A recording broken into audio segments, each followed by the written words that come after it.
ఆ రోజు జగపతి తన భార్య రామలక్ష్మి, కూతురు మహేశ్వరులతో కలిసి అన్నవరం వెళ్ళి తిరుగు ప్రయాణం చేస్తున్నారు.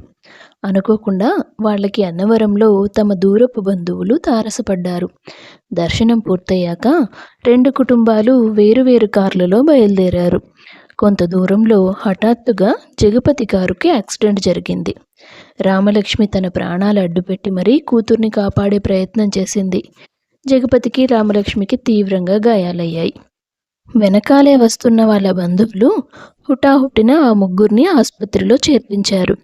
మహేశ్వర్కి పెద్దగా దెబ్బలు తగల్లేదు. కానీ జరిగిన సంఘటన వలన స్పృహ కోల్పోయింది.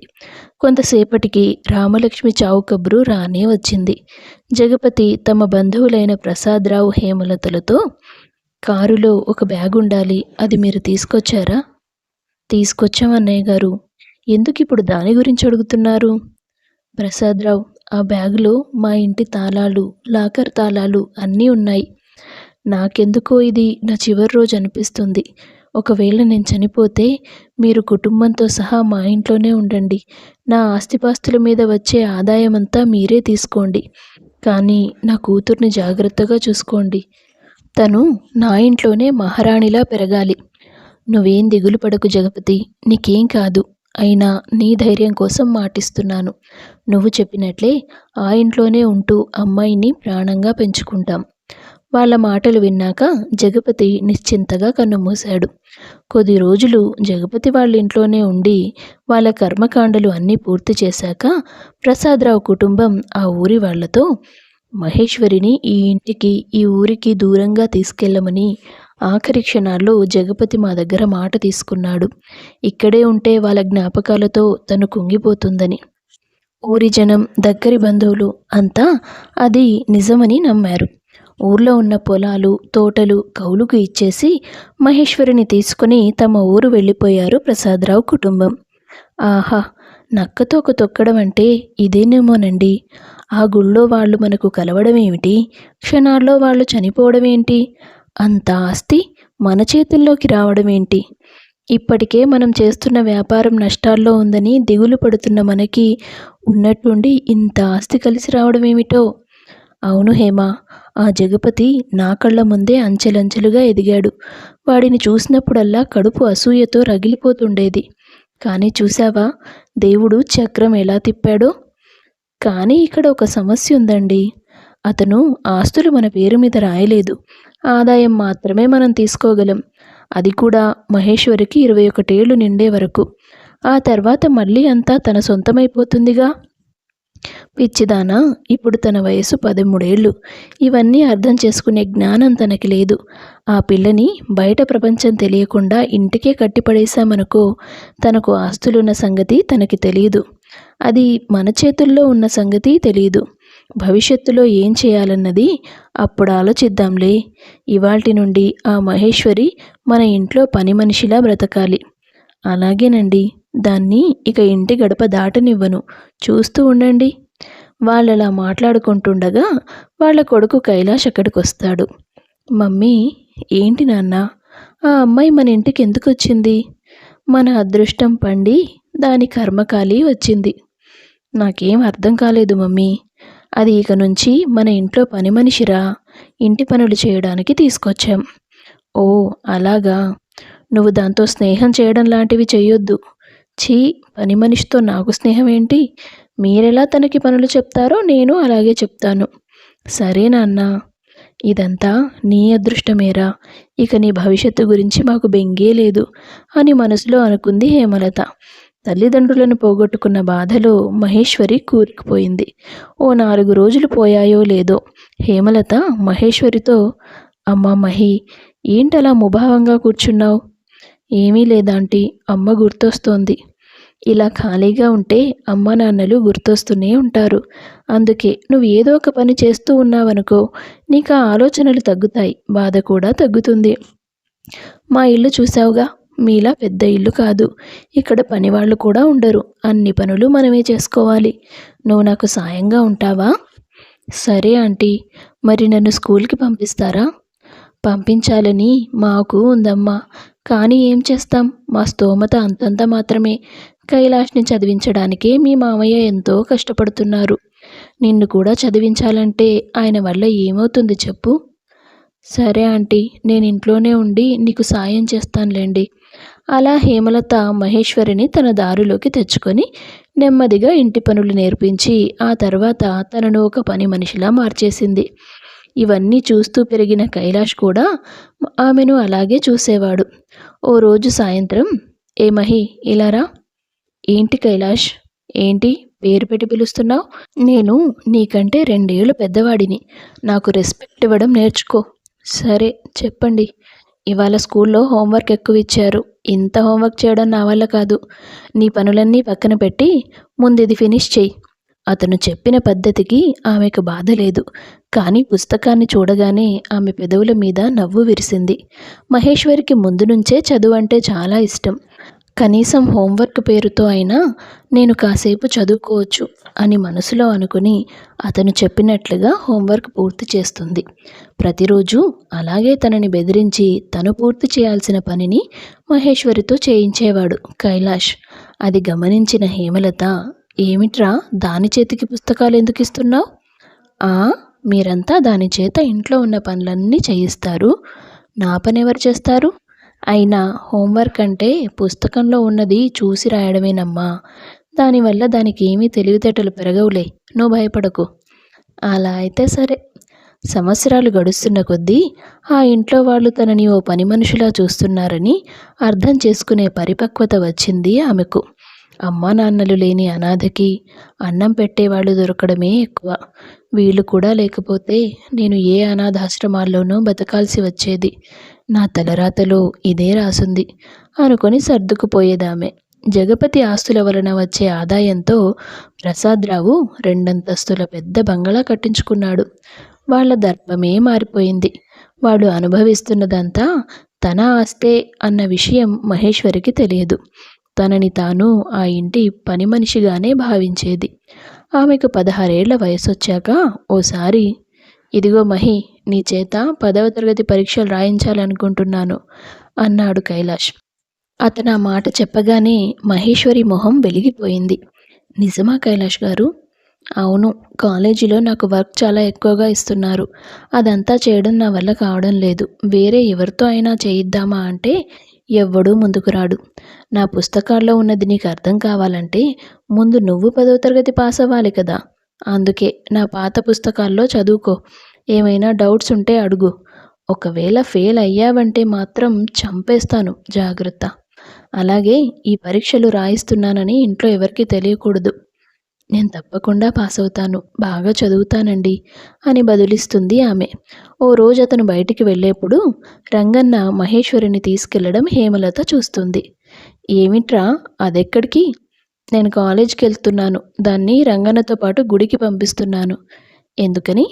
రేపటి నుంచి నాకు పరీక్షలమ్మా. నేను పరీక్షలు బాగా రాయడం కోసం ఈ మహేశ్వరి గుడిలో 108 ప్రదక్షిణలు చేస్తుందని మొక్కుకున్నాను. అదేంటి? లేకపోతే నేను చేయాలా? నా వల్ల కాదు. మంచి పనే చేశావులే, ఇంకా నయం. ఆ మొక్కు నేను తీరుస్తానని నువ్వు అనుకోలేదు, అందుకు సంతోషం. రంగన్న, దాన్ని వెంట వెళ్తున్నట్టు కాదు. ఒక్క ప్రదక్షిణ కూడా తక్కువ చేయకుండా నువ్వే లెక్కపెట్టి మరీ దాంతో చేయించాలి అని అతనికి హెచ్చరిక జారీ చేసి లోపలికి వెళ్ళింది హేమలత. ఈ కైలాష్ బాబు తన స్వార్థం కోసమే ఈ అమ్మాయి చేత పరీక్షలు రాయిస్తున్నాడు, కానీ ఒక రకంగా తనకి మంచే జరుగుతుంది. చదువు ఎప్పటికైనా తనకు ఉపయోగపడుతుంది కదా అని లోపల సంతోషించి వెన్నంటే ఉండి తన చేత పరీక్షలన్నీ రాయిస్తాడు. మహేశ్వరి ఫస్ట్ క్లాస్లో పాస్ అవుతుంది. సంతోషించింది చాలే. ఇదిగో ఈ రికార్డ్స్ అన్నీ నేను వారం రోజుల్లో సబ్మిట్ చేయాలి. కాబట్టి ఒక్క తప్పు కూడా లేకుండా జాగ్రత్తగా రాయి అంటూ తన పుస్తకాలన్నీ ఆమె మొహాన విసిరికొట్టాడు కైలాష్. రాత్రులందరూ పడుకున్నాక చాలాసేపటి వరకు మెలకుగా ఉండి రికార్డ్స్ రాయడంతో పాటు ఆ పుస్తకాలు చదువుతూ కూర్చునేది మహేశ్వరి. అలా రోజులు గడుస్తూ వచ్చాయి. అతని పుస్తకాలు అతనికంటే ఆమె ఎక్కువగా చదివేది. తన చేత ఇంటర్మీడియట్ పరీక్షలు కూడా రాయిస్తే బాగుండేదని మనసులో అనుకునేదామె. కానీ పైకి చెప్పలేకపోయింది. ఇంట్లో అందరికీ పనులు చేసి పెట్టే మిషన్ లాగా సాగిపోతోంది తన జీవితం. కైలాష్కి 23 ఏళ్లు దాటాయి. అప్పటికి మహేశ్వరికి 21 సంవత్సరాలు కూడా నిండుతాయి. ప్రసాదరావు హేమలతల్లో భయం మొదలైంది. ఏవండి, దానికి 21 సంవత్సరాలు నిండాయి కదా! ఎవరి కారణంగానైనా ఈ ఆస్తి మొత్తం తనదే అని తనకు తెలిస్తే? నేను కూడా దాని గురించే ఆలోచిస్తున్నానే. ఓ పని చేద్దామండి. ఏమిటి? ఆ మహీకి మన కైలాష్కి పెళ్లి చేద్దాం. అప్పుడు ఎటు తిప్పి ఆస్తి మనదే అవుతుందిగా.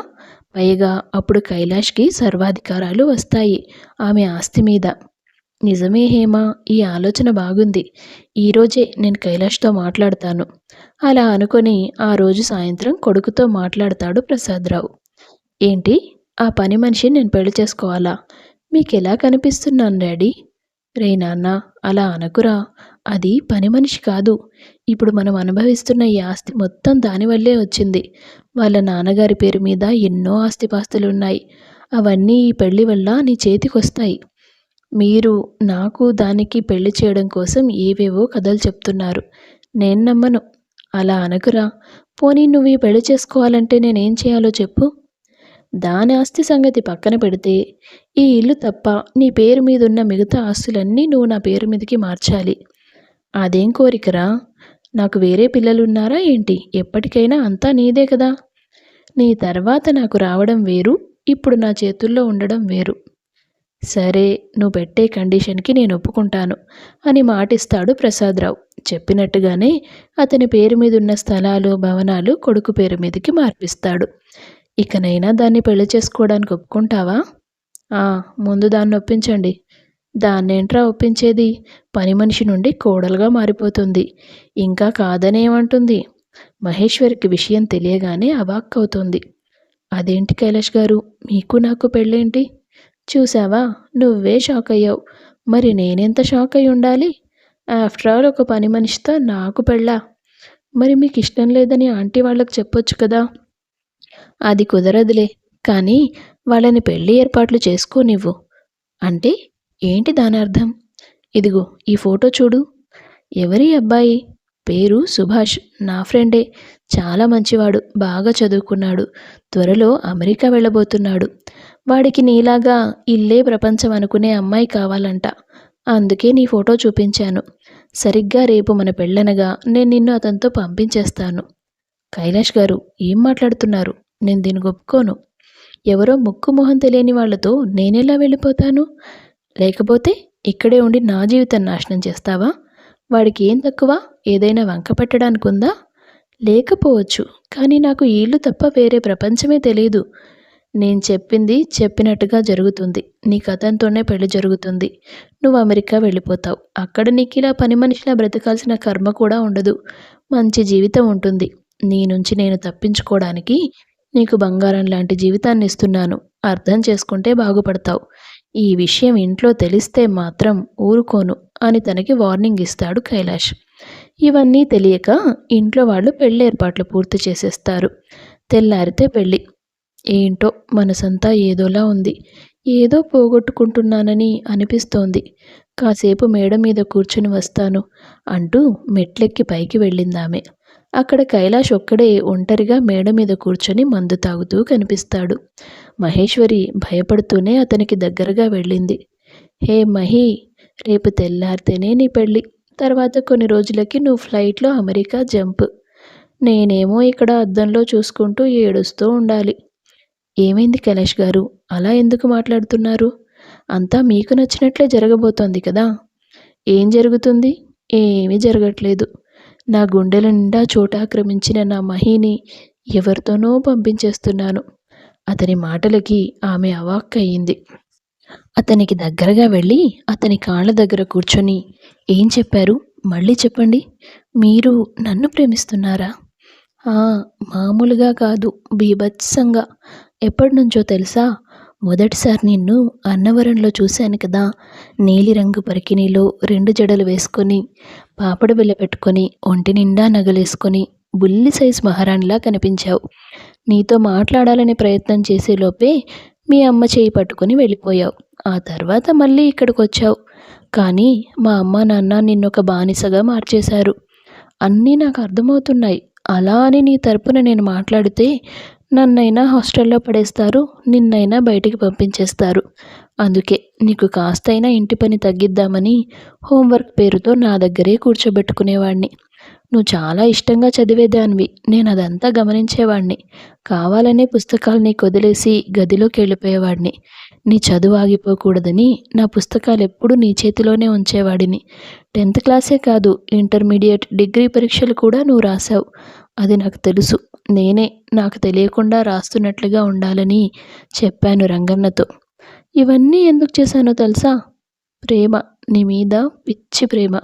కానీ ఇవాళ ఇంకెవరితోనో పెళ్లి చేసి పంపించేస్తున్నాను.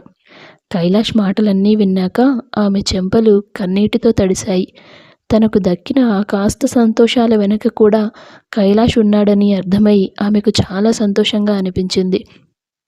నా కోసం, నా మీద ప్రేమతో ఇన్ని చేసినప్పుడు నన్ను పెళ్లి చేసుకునే అవకాశం మీ చేతుల్లో ఉన్నా కూడా ఇంకొకరికిచ్చి పెళ్లి చేయడం ఏంటి కైలాష్ గారు?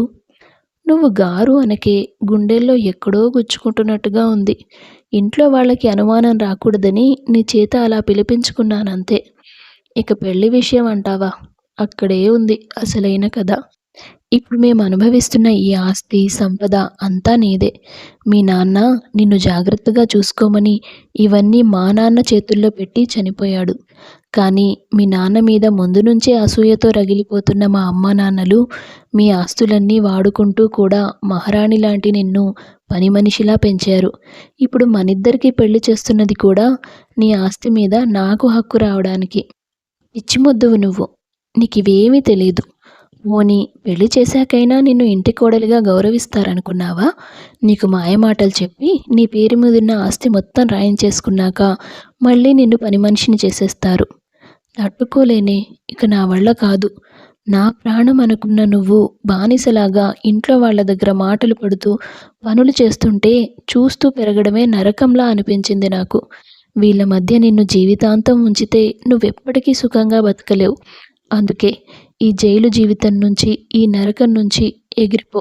పక్షిలాగా స్వేచ్ఛగా ఎగిరిపో. సుభాష్ బ్రహ్మాండమైన కుర్రాడు, బాగా చూసుకుంటాడు నిన్ను. సంతోషంగా ఉండు.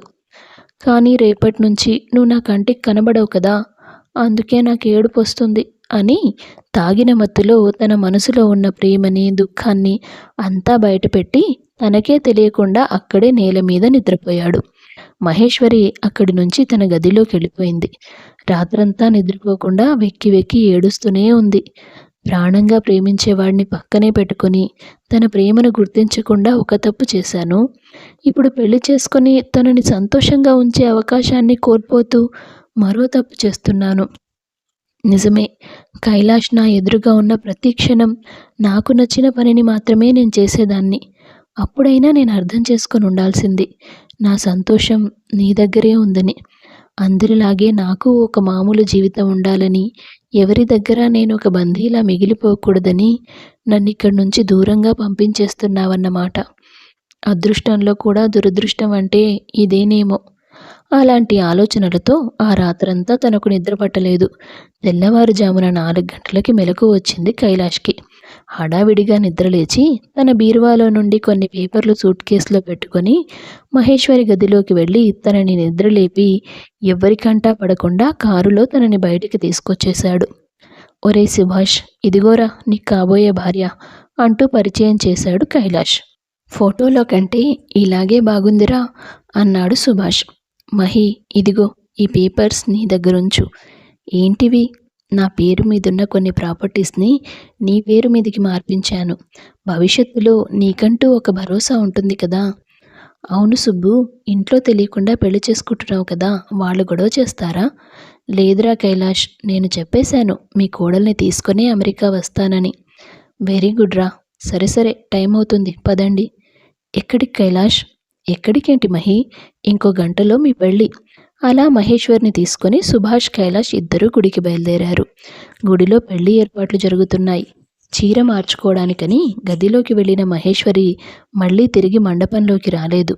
తనెక్కడికి వెళ్ళిపోయిందని అర్థం కాక కైలాష్ చాలా కంగారు పడ్డాడు. ఏంట్రా కైలాష్ ఇలా జరిగింది? అసలు మహేశ్వరికి పెళ్ళిష్టమేనా? నేను తనకు అన్నీ అర్థమయ్యేలా చెప్పే తీసుకొచ్చాను సుభాష్. సరే, నువ్వు ఈ చుట్టుపక్కలంతా వెతుకు. నేను నాకు తెలిసిన ప్లేసెస్‌లో వెతుకుతాను. సరే అంటూ ఇద్దరూ వెతకడం ప్రారంభించారు. సాయంకాలం అయిపోయింది. ఇటుపక్క కైలాష్, మహేశ్వరి ఇద్దరూ కనిపించక పెళ్ళికి వచ్చిన బంధువులంతా వెళ్ళిపోయారు. కైలాష్ తల్లిదండ్రులు వాళ్ళ కోసం కంగారు పడుతున్నారు. మరోపక్క కైలాష్ మహేశ్వరి కనిపించక తల్లడిల్లిపోతున్నాడు. చీకటి పడే సమయానికి ఒక గుడిలో కోనేటి పక్కన మెట్ల దగ్గర కూర్చొని కనిపించింది మహేశ్వరి. మహి, ఏంటి పిచ్చి పని? నీకు ముందే వార్నింగ్ ఇచ్చాను కదా, ఎలాంటి పిచ్చి పనులు చేయొద్దని. ఈ పాటికి పెళ్ళైపోయి నువ్వు తనతో వెళ్ళిపోయి ఉండేదానివి. నా గురించి తెలిసే ఇలాంటి సాహసం చేశావా నువ్వు? ఈసారి కైలాష్ బెదిరింపులకి ఆమె భయపడలేదు. ధైర్యంగా అతని దగ్గరికి అడుగులు వేస్తూ వచ్చింది. అతని కళ్ళలోకి చూస్తూ, అవును, నీ గురించి తెలిసే ఇలాంటి నిర్ణయం తీసుకున్నాను. నువ్వు నన్నెంత పిచ్చిగా ప్రేమిస్తున్నావో తెలుసుకొని ఇలాంటి నిర్ణయం తీసుకున్నాను. మహి, ఏం మాట్లాడుతున్నావు నువ్వు? ఎందుకు కైలాష్ ఇంకా దాస్తావు? నన్ను దూరం చేసుకొని నువ్వు బాధపడి నన్ను బాధ పెడుతూ ఈ పెళ్ళి అవసరమా? రాత్రి తాగిన మత్తులో నువ్వు నాకన్నీ చెప్పేశావు. చిన్నప్పటి నుండి నా మీద అంతలా ప్రేమ పెంచుకొని ఇప్పుడు సడన్గా నన్ను నీ జీవితానికి దూరంగా పంపించడానికి ఎలా ధైర్యం చేయగలుగుతున్నావు? ఇంకేం చేయను మహి, నాతో ఉంటే నీకు భవిష్యత్తు లేదు. పిచ్చోడ్లా ఆలోచిస్తున్నావు కైలాష్. ఆలోచిస్తే ఏదో ఒక మార్గం దొరుకుతుంది. నన్ను చదివించడానికి, నా చేత పరీక్షలు రాయించడానికి నువ్వు ఎన్నెన్ని దారులు వెతికావు. నాతో కలిసి బతకడానికి మాత్రం ఏ దారి వెతకలేవా? కానీ అదంతా నీ సంతోషాన్ని రిస్క్లో పెట్టినట్టు అవుతుంది మహి. నాకదంతా తెలీదు. నా మెడలో తాళంటూ పడితే అది నువ్వే కట్టాలి. అదంతా కుదరదు. నా మాట విను. సుభాష్ ఎదురు చూస్తున్నాడు నీకోసం. పద అంటూ తన చెయ్యి పట్టుకుని లాక్కెళ్లే ప్రయత్నం చేశాడతను. ఆమె అతని చెయ్యి వదిలించుకొని అతని చెంప మీద గట్టిగా కొడుతుంది. కైలాష్ ఒక్కసారిగా షాక్ అవుతాడు. ఆ తర్వాత ఆమె ఏడవడం మొదలెట్టింది. నన్ను కొట్టి నువ్వేడుస్తావేంటే? సరే సరే, ఏడు పాపు. నువ్వేడుస్తుంటే నాకేడుపు వస్తుంది. మరి ఒకరి కోసం ఒకరు అంతరా ఏడ్చేవాళ్ళు నన్నెందుకురా మధ్యలో లాగారు? అంటూ వచ్చాడు సుభాష్. సారీరా సుబ్బు, మహి ఇలాంటి ట్విస్ట్ ఇస్తుందని నేను ఊహించలేదు. తాగి కడుపులో ఉన్నదంతా కక్కింది నువ్వు. ఇంత ప్రేమించేవాడిని ఏ అమ్మాయి వదులుకుంటుందిరా? నువ్వేం టెన్షన్ తీసుకోకు. మీరిద్దరూ ఒకటైతే నేను చాలా హ్యాపీ అంటాడు సుభాష్. మహి, కైలాష్ ఇద్దరూ సంతోషిస్తారు. ఆ మరుసటి రోజు ఇద్దరూ గుళ్ళో పెళ్లి చేసుకుని దండలతో ఇంటికొస్తారు. ఇంట్లో ఏం చెప్తావు బావా? ఆహా, నువ్వు బావా అని పిలుస్తుంటే చెవుల్లో తేనె పూసినట్టుంది. అబ్బా, నేను ఇంత టెన్షన్ పడుతుంటే జోకులేస్తావేంటి? నిన్న నువ్వు ఒక మాట అడిగావు కదా, నన్ను చదివించడానికి అన్ని దారులు దొరికిన నీకు నాతో కలిసి బతకడానికి ఒక్కదారి కూడా దొరకదా అని. అవును, నాకున్న ఆఖరి దారి ఒక్కటే. ఏంటది? ఇంట్లోకి వెళ్ళాక తెలుస్తుందిలే అని చెప్పి ఆమె చెయ్యి పట్టుకుని గుమ్మం దాకా వెళ్ళాడు. హేమలత, ప్రసాదరావు వాళ్ళనలా చూసి షాక్ అవుతారు. అదేమిట్రా, ఇక్కడ వైభవంగా మీ పెళ్ళేర్పాట్లు చేస్తే ఇంట్లో నుంచి పారిపోయి పెళ్లి చేసుకొని వచ్చారు. ఏమిట్రా ఇదేం విడ్డూరం? అబ్బా, ఎలా అయితే ఏంటమ్మా, పెళ్లి జరిగింది కదా, ముందు హారతి తీసుకురాపో. ఏంటి, దీని మొహానికి నేను హారతివ్వాలా? నువ్వు ఇంట్లోకి వెళ్ళి హారతి పళ్ళెం తీసుకురాపోవే. నా కొడుక్కి దిష్టి తీస్తాను. సరే అత్తయ్య. మహి, నువ్వాగు. అమ్మా, కొత్త కోడలికి కొడుక్కి కలిపి హారతివ్వాలి కదా, తనని తెమ్మంటావేంటి అర్థం లేకుండా? ఏంట్రా, మీ అమ్మ మాటకి ఎదురు మాట్లాడుతున్నావు? ఒళ్ళెలా ఉంది అన్నాడు ప్రసాదరావు. చూడండి, మీరిద్దరూ ఇంతకు ముందులాగే మహిని పని మనిషిలాగే చూస్తానంటే నేను తనని తీసుకొని ఇట్నుంచిటే బయటికి వెళ్ళిపోతాను. వెళ్తే వెళ్ళు, ఎవరిని బెదిరిస్తున్నావు? బయటికి వెళ్ళి అడుక్కు తినండి. నాన్న, నువ్వు కంగారులో మర్చిపోతున్నావు. ఈ ఇల్లు తప్ప మిగిలిన ఆస్తి మొత్తం నాకు రాసిచ్చేశావు. పైగా మహేశ్వరి పేరు మీద కోట్ల ఆస్తి ఉంది. మేము బయటికి వెళ్ళినా దర్జాగా బ్రతుకుతాం. నీకే ఏ ఆదాయమూ ఉండదు. కొడుకు మాటలు విన్న ప్రసాదరావు కంగు తిన్నాడు. నిజమే కదా, ఏమిటండి ఇలా చేశారు? నీ కొడుకు అంతా ప్లాన్ ప్రకారం చేశాడు హేమా. అంటే ఇక ఇంటి పెత్తనం వాళ్ళదేనా? అవును అంటూ దీనంగా చెప్పాడతను. కొడుకు చేసిన పనికి తిక్క కుదిరిన వాళ్ళిద్దరూ హారతిచ్చి కొడుకు కోడల్ని లోపలికి ఆహ్వానించారు. వ్యాపారాలు, ఆస్తిపాస్తులు అన్నీ తన కంట్రోల్లో పెట్టుకుని తండ్రి మాట చెల్లకుండా చేశాడు కైలాష్. దాంతో ఇంట్లో హేమలత పెత్తనం కూడా ముగిసిపోయింది. మహేశ్వరి, కైలాష్ ఇద్దరూ తమ వ్యాపారాలు చూసుకుంటూ ఇంటిని కూడా సవ్యంగా నడిపించారు. అలా మహేశ్వరి కథ సుఖాంతమైంది.